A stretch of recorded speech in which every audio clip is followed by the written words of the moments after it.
బంగ్లాదేశ్ కొత్త చరిత్రను లిఖించబోతోంది.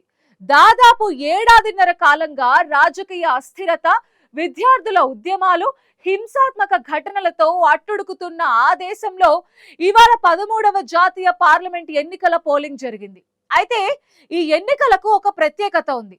దశాబ్దాల పాటు బంగ్లాదేశ్ రాజకీయాలను శాసించిన బేగమ్స్ యుగానికి ఇవి ముగింపు పలకబోతున్నాయి. మాజీ ప్రధాని షేక్ హసీనా దేశం విడిచి వెళ్లిపోయిన తర్వాత ఆమె నేతృత్వంలోని అవామీ లీగ్ పార్టీ లేకుండా తొలిసారిగా ఎన్నికలు జరుగుతున్నాయి. మరి హసీనా లేని బంగ్లాను ఎవరు ఏలబోతున్నారు? ఈ ఎన్నికల్లో యువత ఎటువైపు మొగ్గు చూపుతోంది?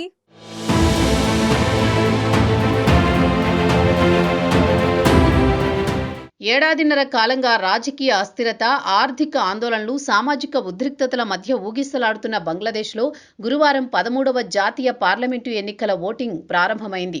గత ప్రభుత్వం పతనం తర్వాత దేశ భవిష్యత్తును మలుపు తిప్పే ఎన్నికలుగా విశ్లేషకులు అభివర్ణిస్తున్నారు.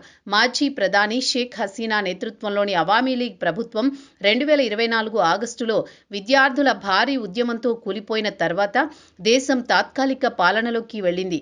ఆ ఉద్యమం కేవలం రాజకీయ మార్పుకే కాదు, వ్యవస్థపై పెరిగిన అసంతృప్తికి ప్రతీకగా నిలిచింది. ఇప్పుడు మహ్మూద్ యూనస్ నేతృత్వంలోని కొనసాగుతోన్న తాత్కాలిక ప్రభుత్వం పర్యవేక్షణలో జరుగుతోన్న ఈ ఎన్నికలు దేశానికి స్థిరత్వాన్ని తీసుకురాగలవా అనేది ఇప్పుడు కీలకంగా మారింది. దేశవ్యాప్తంగా కట్టుదిట్టమైన భద్రతా ఏర్పాట్ల మధ్య ఉదయం 7:30 పోలింగ్ ప్రారంభమైంది. సాయంత్రం 4:30 వరకు ఓటింగ్ కొనసాగింది. అయితే ఓటు వేసేందుకు తెల్లవారుజాము నుంచే ఓటర్లు పోలింగ్ బూత్ దగ్గర క్యూ కట్టారు. రాజకీయ అస్థిరత మధ్య కూడా ప్రజలు తమ ఓటు హక్కును వినియోగించుకోవడానికి చూపుతున్న ఆసక్తి ప్రజాస్వామ్యంపై వారి నమ్మకాన్ని సూచిస్తోందని విశ్లేషకులు అభిప్రాయపడుతున్నారు.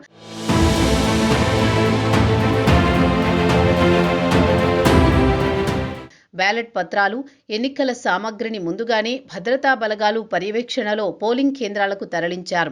ఎలాంటి అవాంఛనీయ ఘటనలు జరగకుండా కఠిన చర్యలు తీసుకుంటామని అధికారులు హెచ్చరించారు.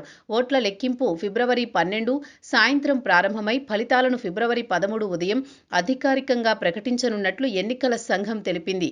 ఈసారి 299 పార్లమెంటు స్థానాలకు 1981 మంది అభ్యర్థులు బరిలో నిలిచారు.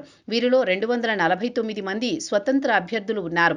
అవామీ లీగ్పై నిషేధం కొనసాగుతుండటంతో ఆ పార్టీ పోటీలో లేదు. బంగ్లాదేశ్ రాజకీయాల్లో దశాబ్దాల పాటు కీలక పాత్ర పోషించిన ప్రధాన పార్టీ లేకుండా ఎన్నికలు జరగడం ఇదే తొలిసారి. ప్రస్తుతం షేక్ హసీనా భారత్లో ఆశ్రయం పొందుతోన్న నేపథ్యంలో ఆమె రాజకీయ భవిష్యత్తు కూడా అనిశ్చితంగా మారింది. బేగమ్స్ యుగంగా పేరుగాంచిన షేక్ హసీనా, ఖాలిదా జియా మధ్య సాగిన దీర్ఘకాల రాజకీయ పోటీ ఇప్పుడు ఒక కొత్త మలుపు తీసుకుంది. ఈ ఎన్నికల్లో ప్రధాన పోటీ Bangladesh nationalist party BNP, Shafiqur Rahman నేతృత్వంలోని జమాత్-ఏ-ఇస్లామీ కూటమి మధ్య నెలకొంది. విద్యార్థుల ఉద్యమంలో కీలక పాత్ర పోషించిన నేషనల్ సిటిజన్ పార్టీ NCP కూడా జమాత్ కూటమిలో భాగమైంది. అదనంగా జాతీయ party, left democratic alliance, Amar Bangladesh party తదితర రాజకీయ శక్తులు కూడా పోటీలో ఉన్నాయి.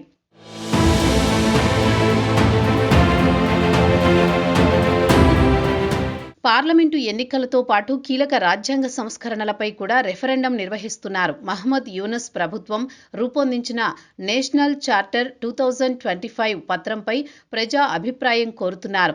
భవిష్యత్తు పాలనకు దిశానిర్దేశం చేసే ఈ సంస్కరణలు దేశ రాజకీయ వ్యవస్థలో సమతుల్యతను తీసుకురాగలవని నిపుణులు భావిస్తున్నారు.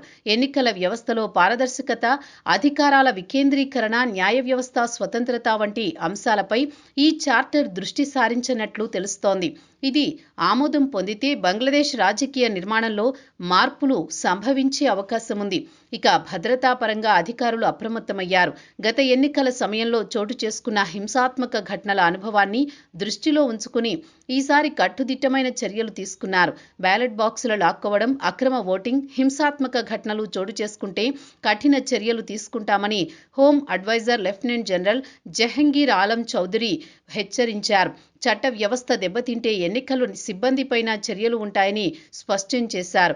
ఇది ఎన్నికల పారదర్శకతపై ప్రభుత్వ దృఢ సంకల్పాన్ని సూచిస్తోంది.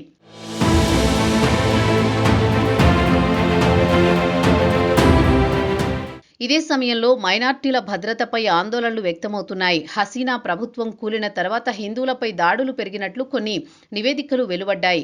మతతత్వ పార్టీగా భావిస్తోన్న జమాతే ఇస్లామీ అధికారంలోకి వస్తే పరిస్థితి మరింత క్లిష్టమవుతుందనే భయం మైనారిటీ వర్గాల్లో ఉంది. మరోవైపు జమాత్ నేతలు తమ పార్టీపై ఉన్న ఆరోపణలను ఖండిస్తూ సమగ్ర అభివృద్ధి కోసం కట్టుబడి ఉన్నామని చెబుతున్నారు. ఈ అంశం కూడా ఓటర్ల నిర్ణయాన్ని ప్రభావితం చేసే అవకాశం ఉంది. మొత్తంగా ఈ ఎన్నికలు బంగ్లాదేశ్ రాజకీయాల్లో ఒక కీలక మలుపుగా మారనున్నాయి. అవామీ లీగ్ లేకుండా జరుగుతున్న మొదటి ప్రధాన ఎన్నిక కావడం, యువత భారీగా పాల్గొనడం, రాజ్యాంగ సంస్కరణలపై రెఫరెండం నిర్వహించడం ఇవన్నీ ఈ ప్రక్రియను చారిత్రాత్మకంగా మారుస్తున్నాయి. బేగమ్స్ యుగానికి ముగింపు పలికి కొత్త రాజకీయ నాయకత్వానికి ప్రజలు అవకాశం ఇస్తారా, లేక సంప్రదాయ పార్టీలకే మళ్లీ అధికారం అప్పగిస్తారా అనేది ఇప్పుడు తేలనుంది.